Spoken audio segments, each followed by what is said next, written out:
Olá, sejam bem-vindos a mais um estudo que hoje tem como título Reparadores de Brechas. Vamos ver realmente aquilo que Deus quer que nós façamos hoje, aqui, na nossa vida, neste nosso mundo. E vamos começar esse estudo por um texto no Velho Testamento, que se encontra em Amós, capítulo 9, versículo 11. Vamos ler juntos este versículo. Diz assim: Naquele dia, tornarei a levantar o tabernáculo de Davi, que está caído, e repararei as suas brechas, e o tornarei a levantar as suas ruínas, e as reedificarei, como nos dias antigos. Isto é uma promessa e uma profecia bastante interessante. Diz-nos então que Deus procura reparadores de brechas para voltar a levantar o tabernáculo de Davi das ruínas. Sabem, desde que o pecado entrou neste mundo, desde que todos os problemas entraram neste mundo, que não faziam parte do plano original de Deus, muitas coisas aconteceram que simplesmente não estavam no plano. Deus criou um mundo perfeito, mas hoje nós não vivemos num mundo perfeito. E por isso existe um plano. E aqui temos bem claro que é necessário pessoas para contribuir para a reparação dessas brechas. Eu queria fazer uma pergunta, e vou colocar no ecrã esta mesma pergunta, que nos diz assim: em que consiste a missão da Igreja? Qual é a missão da Igreja hoje? Então a missão da Igreja não é anunciar o Evangelho? Não é aquilo que diz em Mateus 28:19, ide a todo mundo, pregai o Evangelho? Sim, claro, essa é a missão da Igreja. Mas será que se resume apenas a isto, a pregação do Evangelho? Ir, ser missionários, pregar o Evangelho, falar? Será que se resume às palavras o pregar o Evangelho? É que muitas vezes se refere a este pregar o Evangelho como a transmissão de ideias, a transmissão de doutrinas, de crenças. Mas será que é só isto? É que o Evangelho anunciado por Cristo tinha algo mais. Vamos ver. Vamos ao Novo Testamento, mais precisamente ao livro de Lucas, e vamos ler Lucas 4, a partir do versículo 14, que nos diz o seguinte: Voltou Jesus para a Galileia, e a sua fama correu por todas as terras em derredor. E ensinava nas suas sinagogas, e por todos era louvado.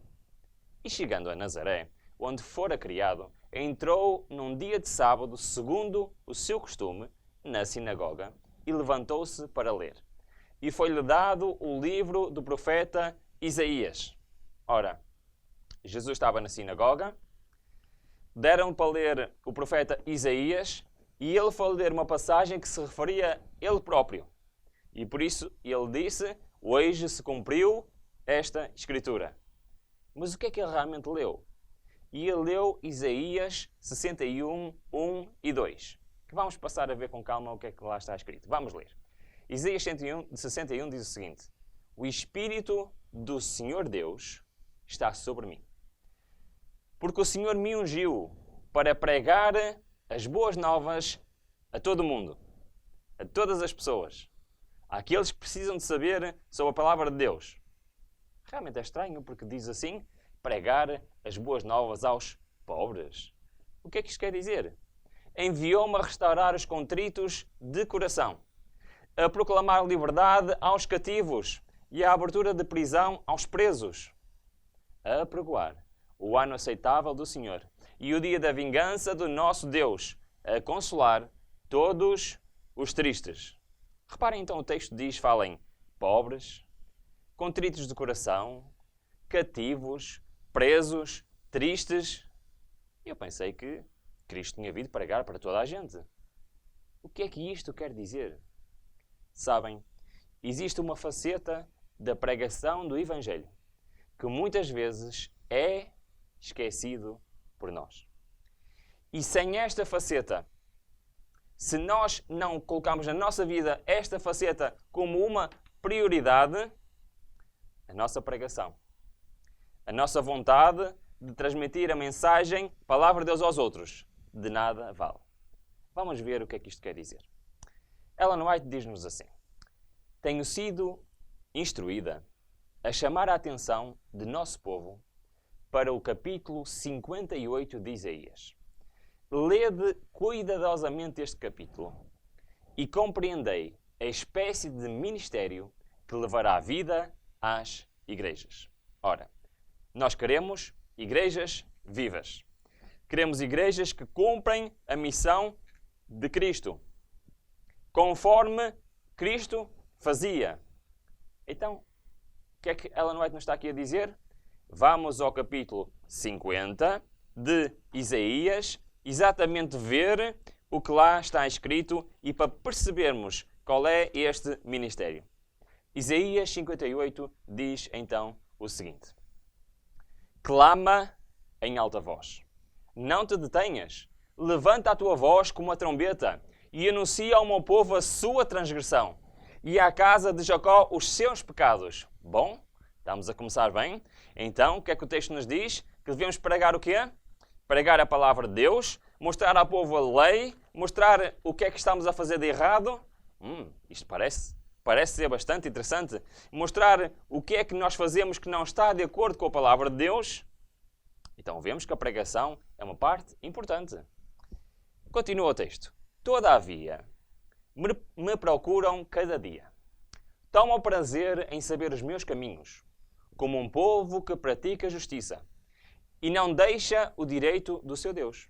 Perguntam-me pelos direitos da justiça e têm prazer em se chegar a Deus. Bom, para já, isto parece estar a correr bem. Temos que pregar o Evangelho, mostrar a lei de Deus, mostrar aquilo que nós fazemos que não está de acordo com a palavra de Deus. Vemos que, ao fazer isso, podemos ser pessoas que procuram a Deus, procuram saber os seus caminhos, têm prazer em se chegar a Deus. Isto são tudo coisas boas, não são? Pregar a palavra de Deus é bom ou não? Sim, é bom. Saber quais são os caminhos do Senhor é bom ou é mau? É bom. Praticar a justiça? Ter prazer em estar com Deus é bom ou é mau? É bom. Mas como vamos ver, isso não chega. Continua este capítulo e diz, dizendo: porque jejuamos nós e tu não atentas para isso? Porque afligimos as nossas almas e tu não sabes? Eis que no dia em que jejuais achais o vosso próprio contentamento e requereis todo o vosso trabalho. Eis que, para contendas e debates, jejuais, e para ferires com punho iníquo, não jejueis como hoje, para fazer ouvir a vossa voz no alto. Ora, estou a ficar um pouco confuso. Então está-nos aqui a falar de pessoas que pregam o Evangelho, que buscam os caminhos do Senhor, que buscam a Deus, que até jejuam, fazem o sacrifício do jejum para a sua consagração. Então, e parece que o texto está a dizer, não devem fazer isso. O que é que Isaías escreveu aqui, que nos é uma lição tão importante para a nossa vida espiritual hoje?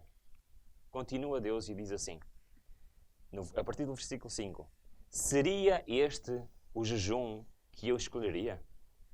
Que um homem um dia aflige a sua alma e se incline a sua cabeça como um junco e estenda debaixo de si saco e cinza? Chamarias tu a este jejum e dia aprazível ao Senhor? Porventura, não é este o jejum que escolhi?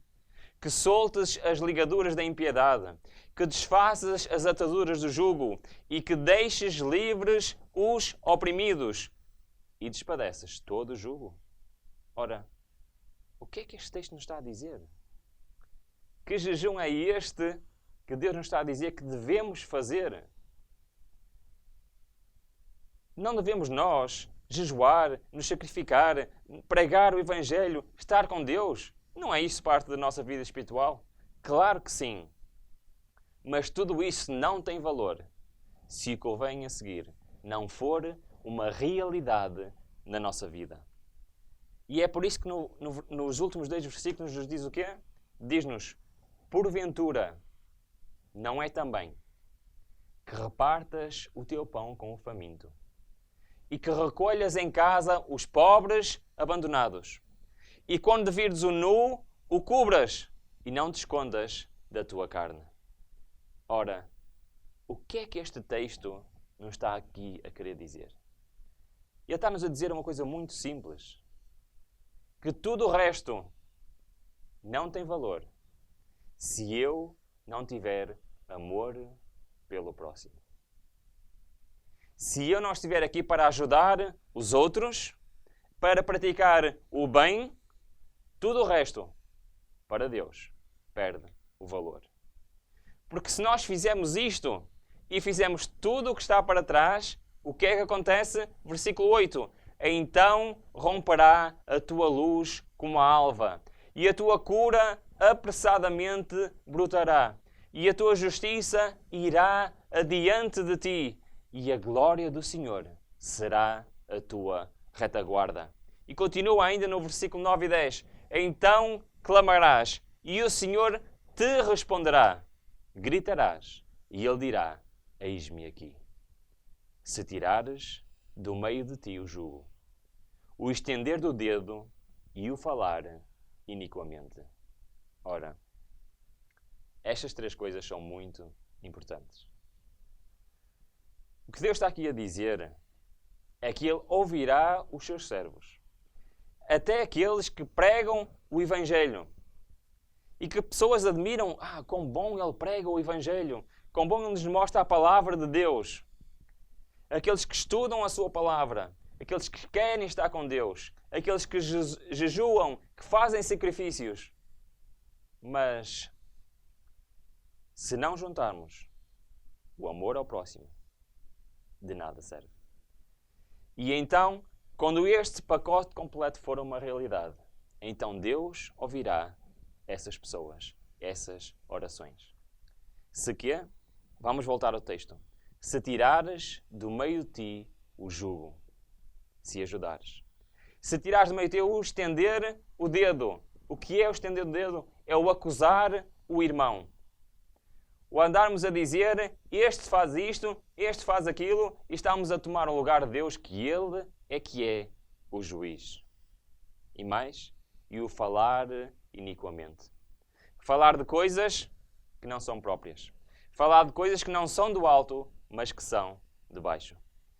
Quando isto for uma realidade na nossa vida, então poderemos ser verdadeiros pregadores do Evangelho. Versículo 10. E se abrires a tua alma ao faminto e fartares a alma faminta, então a tua luz nascerá nas trevas e a tua escuridão será como o meio-dia. E o Senhor, versículo 11, e o Senhor te guiará continuamente e fartará a tua alma em lugares áridos e frutificará os teus ossos e serás como um jardim regado e como um manancial, cujas águas nunca faltam. E os que de ti procederem edificarão as ruínas antigas. E tu levantarás os fundamentos de muitas gerações e serás chamado reparador de brechas e restaurador de veredas para morar. Isto é o que Deus procura. Deus procura reparadores de brechas. Quem são estes reparadores de brechas? Não são aqueles que simplesmente se limitam a pregar o Evangelho, a estudar o Evangelho, a querer aproximar de Deus. Isso é apenas uma parte do Evangelho.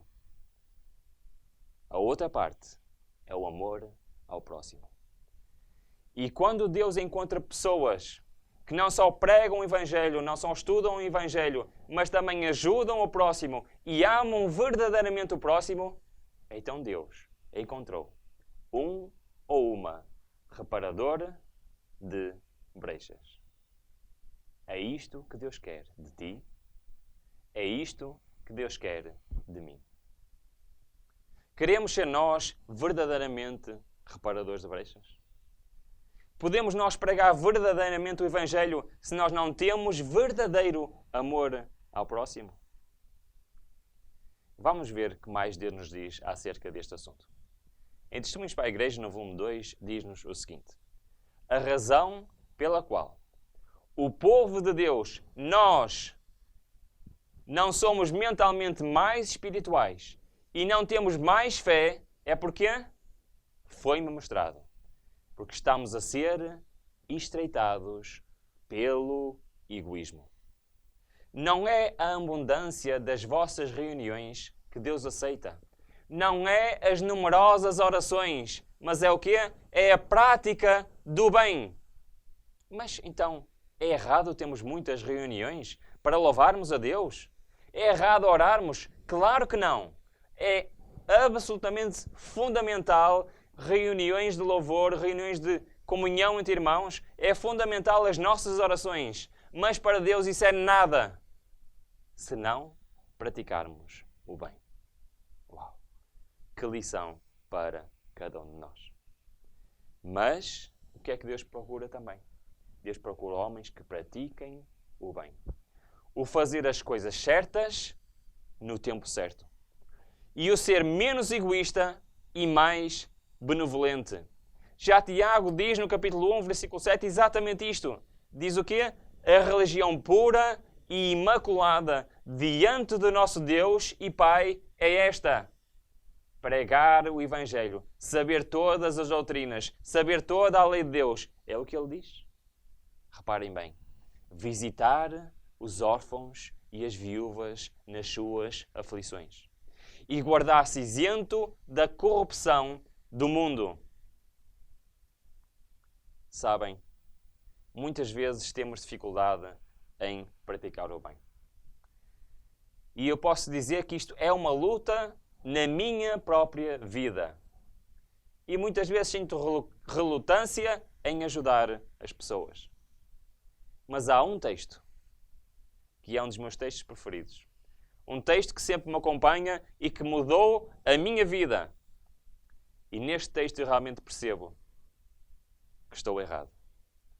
E este texto encontra-se em Tiago 4,17 e nos diz o seguinte: aquele, pois, que sabe fazer o bem e não faz, comete pecado. Uau! Isto, de facto, é um versículo muito forte para cada um de nós. Porque nós até podemos ser alguém de muito importante na igreja ou na sociedade. Podemos ser muito bem vistos pelos outros. Podemos ser hábeis nas palavras, excelentes pregadores ou monitores da escola sabatina. Podemos ser excelentes a falar com as outras pessoas. E temos alta estima. Mas Deus sabe o que vai no nosso coração. E diz-nos realmente que ninguém é um verdadeiro pregador do Evangelho se não viver esse mesmo Evangelho. E o viver o Evangelho vê-se nas obras, vê-se naquilo que fazemos pelo próximo, não nas nossas palavras. A serva do Senhor diz-nos mais, diz-nos o seguinte: na pregação do Evangelho está incluído muito mais do que meramente fazer sermões. É óbvio que deve-se esclarecer o ignorante, erguer-se o desanimado, mas os enfermos devem ser curados. É óbvio que pregar o Evangelho é muito importante. Fazer sermões, fazer estudos bíblicos como este que estamos aqui a fazer é muito importante, claro que é importante. Mas o pregar o Evangelho é muito mais do que isso.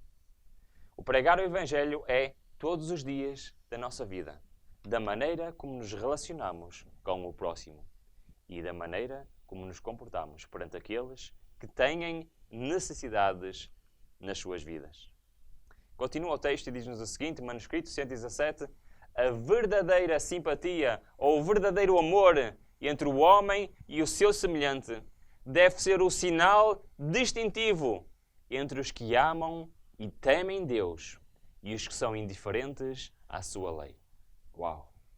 Então, mas eu pensava que a lei podia ser cumprida e que não tinha nada a ver com o amor ao próximo. Não. A lei é amar Deus acima de todas as coisas e ao próximo como a nós mesmos. E por isso o verdadeiro amor é o sinal que distingue aqueles que temem, que amam a Deus e que realmente querem fazer a sua vontade. Continua o texto. Com grande a simpatia que Cristo manifestou ao vir a este mundo para dar a sua vida em sacrifício por um mundo a perecer. A sua religião, que eu espero que seja a tua e espero que seja a minha, levou-o à prática de genuíno trabalho médico-missionário. A sua religião, a religião de Cristo. Eu também quero ser cristão. Eu também quero ter esta mesma religião de Cristo. E eu não quero apenas ser um cristão teórico, um cristão de palavras, mas quero ser um cristão de ação, assim como Cristo foi. E na nossa vida, na nossa sociedade, nos nossos vizinhos, nos nossos familiares, nos nossos amigos, muitas vezes nós temos oportunidades de ajudar e não o fazermos. E ao fazermos isso, não estamos a ser verdadeiros cristãos. Não estamos a fazer aquilo que Cristo fazia. O próximo texto diz-nos que a verdadeira piedade é medida pela obra realizada. A perfeição nada é. Nada é a posição. Aquilo que nós somos neste mundo, o nosso status, nada é. O que é que interessa? Um caráter semelhante ao caráter de Cristo.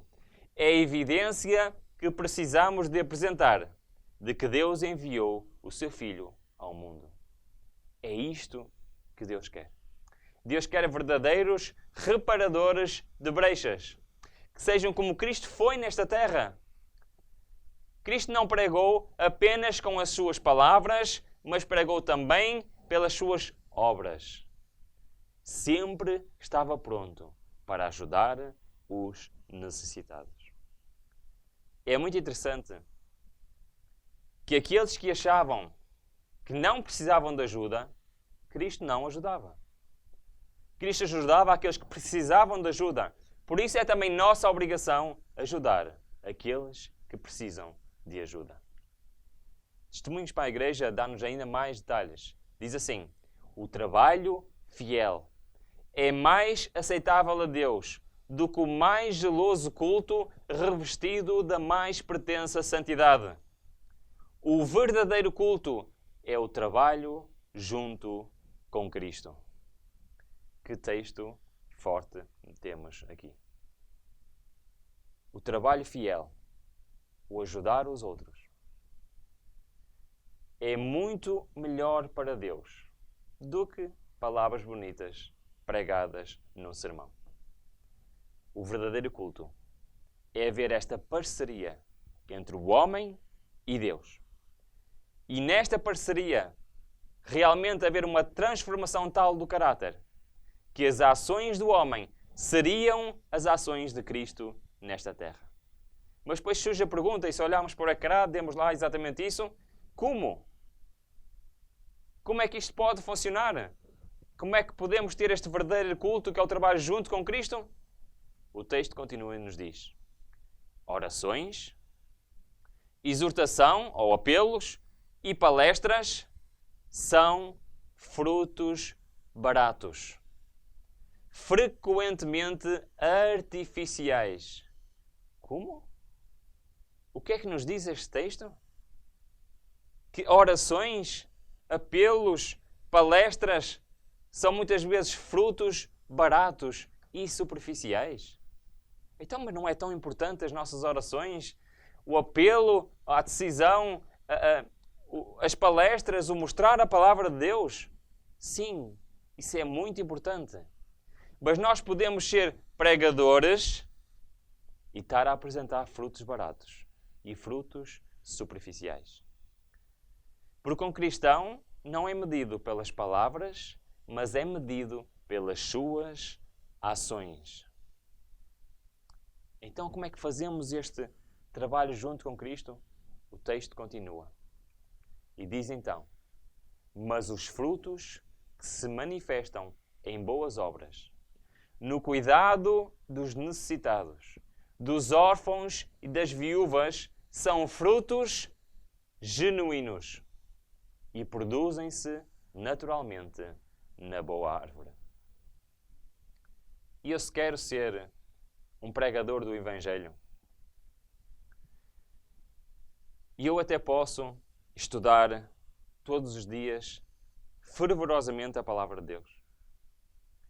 Orar diariamente para me aproximar de Deus. Ser um grande pregador douto em palavras, que realmente mexe com as pessoas. No entanto, isso pode ser frutos baratos, se eu realmente não amar o próximo. Um verdadeiro pregador do Evangelho tem que ter tudo isto. Não só o estudo, não só a oração, não só a ligação com Deus, mas também a ligação com o próximo. E este verdadeiro amor ao próximo é que realmente mostra o que vai no nosso coração. Mostra realmente qual o nosso caráter. Porque se nós não nos preocupamos com os outros, não temos o nosso caráter transformado pelo amor de Deus. E por isso é que esta mensagem é tão importante para nós hoje. Pois temos tanta dificuldade em ajudar o próximo. Mas o texto continua. Muitas vezes, os nossos esforços por outros podem ser desconsiderados e aparentemente perdidos. E muitas vezes ajudamos alguém e parece que não serviu para nada e nos desmotivamos, gastamos dinheiro para nada, gastamos tempo para nada. Mas qual é o conselho que temos? Mas isto não deve constituir-se motivo para nos mostrarmos cansados de fazer o bem. Quantas vezes não tem vindo Jesus buscar frutos nas plantas do seu cuidado e não tem encontrado senão folhas? Espero que Cristo não venha ter conosco, ver os nossos frutos e veja apenas folhas. Podemos ficar desapontados quanto aos resultados dos nossos melhores esforços, mas isto não deve levar ao indiferentismo para com os ais alheios e a nada fazer. Nada que aconteça com os nossos esforços de ajudar os outros, mesmo que tenha parecido que não valeu de nada, deve fazer com que desanimemos e que não continuemos a praticar o bem. Testemunhos para a Igreja diz-nos, então, pelo que me tem sido mostrado, os observadores do sábado, quem são os observadores do sábado? Somos nós. Somos a igreja remanescente. O que é que diz? Estão-se tornando mais egoístas. Ao aumentarem em riquezas, o seu amor por Cristo e pelo seu povo está decrescendo. Não veem as privações dos necessitados. Não lhes sentem as dores e tristezas. Não compreendem que, ao descurar os pobres e sofredores, negligenciam Cristo. E ao aliviar-lhes tanto quanto possível as necessidades e padecimentos, servem a Jesus. Uau! Servimos a Jesus quando ajudamos aqueles que precisam de auxílio. O próprio Cristo disse isso mesmo quando esteve nesta terra. Se nós formos a Mateus 25, nós vemos que um dia todos seremos julgados de acordo com as nossas obras. O que é que isto quer dizer? Cristo apresenta isto claramente em Mateus 25, a partir do versículo 31, e diz-nos: E quando o Filho do Homem vier em sua glória, e todos os santos anjos com ele, então se assentará ao trono da sua glória. E todas as nações serão reunidas diante dele.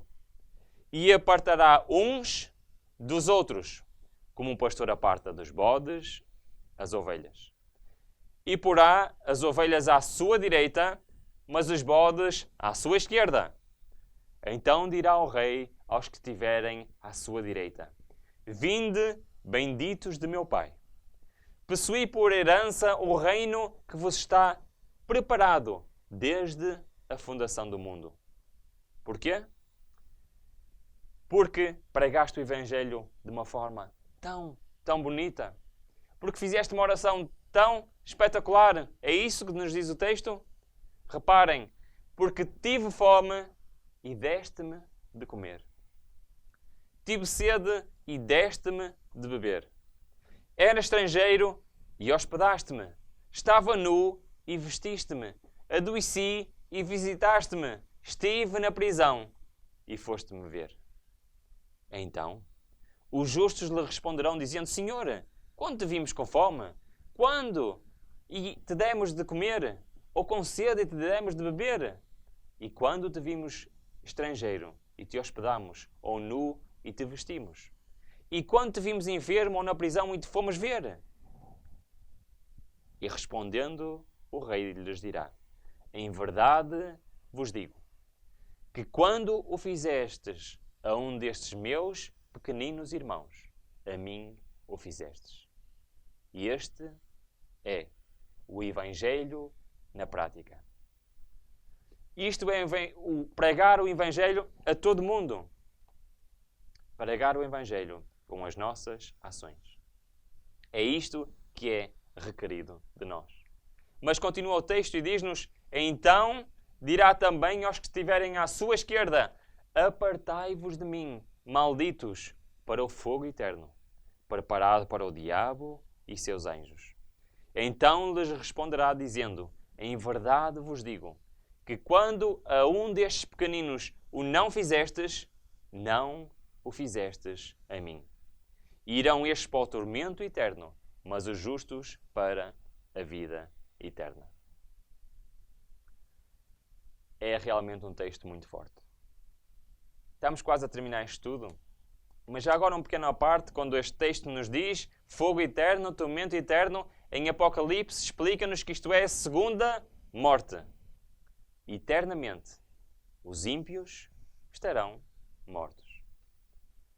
Serão destruídos para sempre, com eles todo o pecado. Mas o que é que nós vimos nas palavras de Cristo?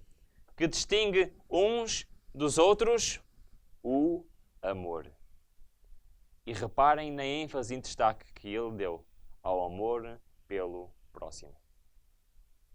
Sabem, na lei de Deus, e podemos ler isto em Êxodo 23, diz-nos o seguinte, e é assim que começa a lei de Deus: Não terás outros deuses diante de mim. E existe um Deus que muitos de nós temos, e se calhar todos experimentamos isto na nossa vida. Há um Deus que muitos de nós temos, que nos impede constantemente de guardar a lei de Deus.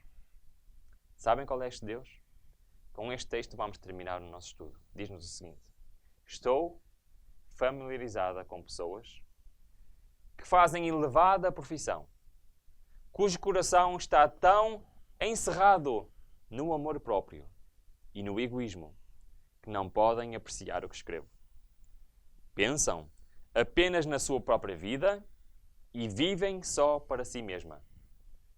Sacrificar-se para fazer bem aos outros, prejudicar-se para beneficiar os outros, para elas está fora de cogitação. Não têm a mínima ideia de que Deus requer isso delas. O eu é o seu ídolo.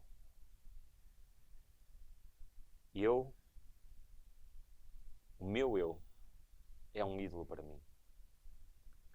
E nós temos constantemente de lutar, e com o poder do alto poderemos vencer este ídolo. E podemos deixar de nos querer pôr a nós próprios em primeiro lugar e acima dos outros. E devemos ter consciência que nos devemos sacrificar para o bem dos outros. Que nos devemos prejudicar para beneficiar os outros. Deus requer isto de nós. Que isto possa ser uma mensagem que possa fazer diferença na tua vida e possa fazer diferença na minha vida para sermos verdadeiramente cristãos, como Deus mostrou nos anos que teve aqui Cristo nesta terra. Que possamos realmente perceber que testemunhamos mais com as nossas ações do que com as nossas palavras. E que possamos ter este pacote completo e ser verdadeiros reparadores de brechas. Esta é a minha oração para ti, é a minha oração para mim. Amém.